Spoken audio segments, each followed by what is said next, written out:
Imagine, tu pries, tu jeûnes, tu te dis musulman. Et pourtant, il existe des comportements dont le prophète, paix et bénédiction sur lui, a dit qu'il fermait la porte du paradis. Pas parce qu'Allah n'est pas miséricordieux, Allah est le plus miséricordieux, mais parce que certains péchés sont tellement lourds qu'ils bloquent le chemin. Aujourd'hui, je te partage 7 types de musulmans que des hadiths décrivent comme n'entrant pas au paradis ou pas avant d'être purifiés. Et je veux que tu restes vraiment jusqu'au bout parce que le 7e est peut-être le plus courant aujourd'hui et presque personne n'en parle. Installe-toi bien, on va faire ça ensemble comme entre frères, sans jugement. Avant de commencer, écoute-moi très attentivement parce que ce point est crucial. Quand un hadith dit qu'une personne n'entrera pas au paradis, les savants de la Sunna expliquent que cela ne veut pas forcément dire pour l'éternité. Pour celui qui meurt en croyant en Allah seul, sans lui associer personne, il finira par entrer au paradis, même après avoir été purifié. Ce que ces hadiths veulent dire, c'est soit qu'il n'entrera pas avec le premier groupe, soit qu'il ne le mérite pas dans cet état, soit un avertissement très fort pour qu'on abandonne ce péché. Donc ne désespère jamais de la miséricorde d'Allah. Mais prends ces avertissements très au sérieux. Ce sont des panneaux danger que le prophète, paix et bénédiction sur lui, a plantés sur ta route par amour pour toi. Pense à un père qui dit à son enfant « Si tu touches le feu, tu vas te brûler ». Il ne dit pas ça pour lui faire peur gratuitement. Il le dit parce qu'il l'aime et qu'il veut le protéger. Ces 7 avertissements, c'est exactement ça. Ce ne sont pas des menaces pour te dégoûter de la religion. Ce sont des barrières de sécurité placées par miséricorde. Alors reçois-les avec le cœur ouvert, sans te braquer, sans te dire que ton grand frère vient te juger. Personne ici n'est parfait, moi le premier, on apprend et on se corrige ensemble. Le premier, c'est celui dont le cœur est rempli d'orgueil. Le prophète, paix et Allah sur lui, a dit que n'entrera pas au paradis celui qui a dans le cœur le poids d'un atome d'orgueil, rapporté par Muslim. Un atome, c'est minuscule. Alors imagine celui qui vit dans l'arrogance permanente. L'orgueil, ce n'est pas aimer être bien habillé. Allah est beau et aime la beauté. L'orgueil, le prophète, paix et bénédiction sur lui, l'a défini comme rejeter la vérité et mépriser les gens. Rejeter la vérité, c'est quand on te montre que tu as tort et que ton ego refuse. Mépriser les gens, c'est te croire supérieur à ton frère parce que tu as plus d'argent, plus de savoir, plus de beauté. Fais le ménage dans ton cœur, mon frère. L'humilité, c'est la porte et l'orgueil, c'est le verrou. Le deuxième, c'est celui qui coupe les liens de parenté. En arabe, on l'appelle qati rahim. Le prophète, paix et bénédiction sur lui, a dit que n'entrera pas au paradis celui qui rompt les liens de sang, rapporté par Al-Bukhari et Muslim. C'est grave. Ça veut dire quoi couper les liens? C'est abandonner sa mère, son père, ses frères, ses sœurs, ses oncles, ses tantes. C'est rester des mois, des années sans donner de nouvelles, par orgueil ou par rancune. Peut-être qu'en ce moment, tu penses à quelqu'un de ta famille avec qui tu es fâché. Écoute ton grand frère. La vie est courte. Décroche ton téléphone. Sois celui qui fait le premier pas, même si tu as raison. Le prophète, paix et bénédiction sur lui, a dit que le vrai lien, ce n'est pas de rendre l'appareil, c'est de renouer quand l'autre a coupé, rapporté par Al-Bukhari. Le troisième, c'est le namam, celui qui rapporte les paroles pour semer la discorde. Tu sais, celui qui va voir un tel et lui dit « Tu sais ce qu'il a dit sur toi ?» Puis qui va voir l'autre et rajoute de l'huile sur le feu. Le prophète, paix et bénédiction sur lui, a dit que n'entrera pas au paradis le colporteur de ragots, rapporté par Al-Bukhari et Muslim. Cette langue qui rapporte, qui trahit les secrets, qui brise les amitiés et les couples, elle détruit des vies. Et un jour, le prophète, paix et bénédiction sur lui, est passé près de 2 tombes et a dit que leurs occupants étaient châtiés, et que l'un d'eux colportait des ragots, rapporté par Al-Bukhari et Muslim.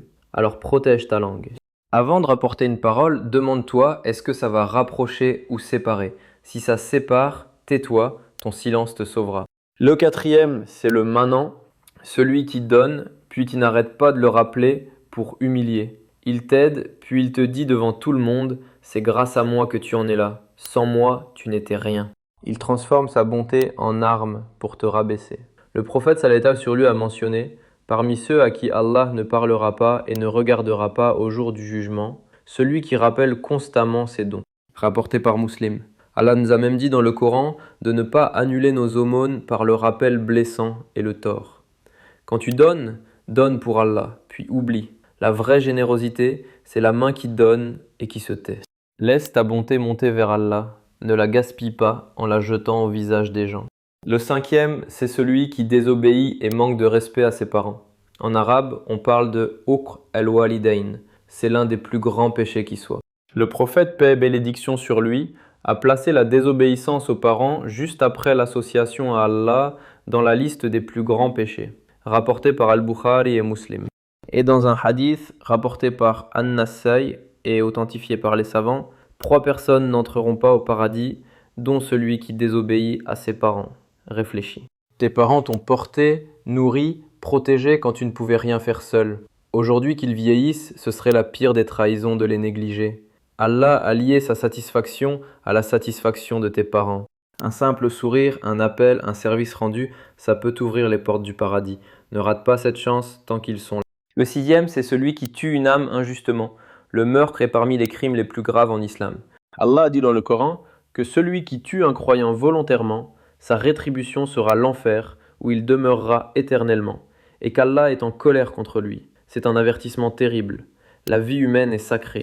Le prophète, paix et bénédiction sur lui, a dit que la première affaire jugée entre les gens au jour du jugement sera celle du sang versé, rapporté par Al-Bukhari et Muslim.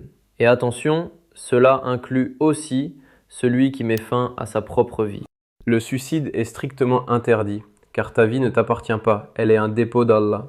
Si tu traverses une épreuve immense en ce moment, ne reste pas seul, parle, demande de l'aide et accroche-toi à Allah, il ne t'a pas oublié. Et voici le septième, celui dont je t'ai parlé et dont on parle si peu, on l'appelle le Deyyus. C'est l'homme qui n'a aucune jalousie protectrice pour sa famille, qui laisse s'installer le mal chez lui sans réagir. Celui qui ferme les yeux sur ce qui est interdit dans son foyer, par lâcheté ou par indifférence. Dans un hadith rapporté par An-Nasaï et authentifié par les savants, le prophète, paix Allah ou bénédiction sur lui, a cité parmi ceux qu'Allah ne regardera pas au jour du jugement, le Deyyuth, celui qui approuve le mal au sein de sa famille. Attention, être protecteur, ça ne veut pas dire être tyran ou violent, l'islam interdit l'injustice, ça veut dire être un vrai berger.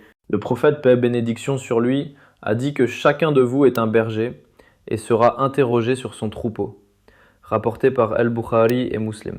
Prends soin de ta famille avec douceur et fermeté, guide-les vers le bien et sois pour eux un exemple, pas un simple spectateur. Et ce point ne concerne pas que les hommes. Chacun de nous, homme ou femme, a un cercle dont il est responsable. Ses enfants, son foyer, ceux qu'Allah a placés sous sa charge. La vraie protection, ce n'est pas le contrôle et la dureté. C'est l'éducation, la douceur, le bon exemple et l'invocation. Prie pour ta famille, apprends-leur ce qui est bon, et sois le premier à l'appliquer sur toi-même. Un foyer où l'on rappelle Allah avec amour, c'est un foyer que le bien protège. Récapitulons tranquillement. 7 avertissements du prophète, paix et bénédiction sur lui. L'orgueilleux, celui qui coupe les liens familiaux. Le colporteur de ragots, celui qui rappelle ses dons pour humilier. L'ingrat envers ses parents, celui qui verse le sang injustement. Et le dayout qui tolère le mal chez lui. Mais souviens-toi de ce que je t'ai dit au début, ces hadiths ne sont pas là pour te désespérer, ils sont là pour te réveiller. La porte du repentir reste grande ouverte tant que tu respires. Si tu te reconnais dans l'un de ces points, ne baisse pas les bras, tourne-toi vers Allah maintenant, il pardonne tout. Si cette vidéo t'a touché, abonne-toi pour soutenir ton grand frère, ça compte vraiment. Et dis-moi en commentaire, lequel de ces 7 t'a le plus fait réfléchir. On avance ensemble. Dans la prochaine vidéo, Inch'Allah, on parlera de l'immensité de la miséricorde d'Allah au jour du jugement. Et ça va réchauffer ton cœur. À très vite. Qu'Allah te récompense. Assalamu alaikum.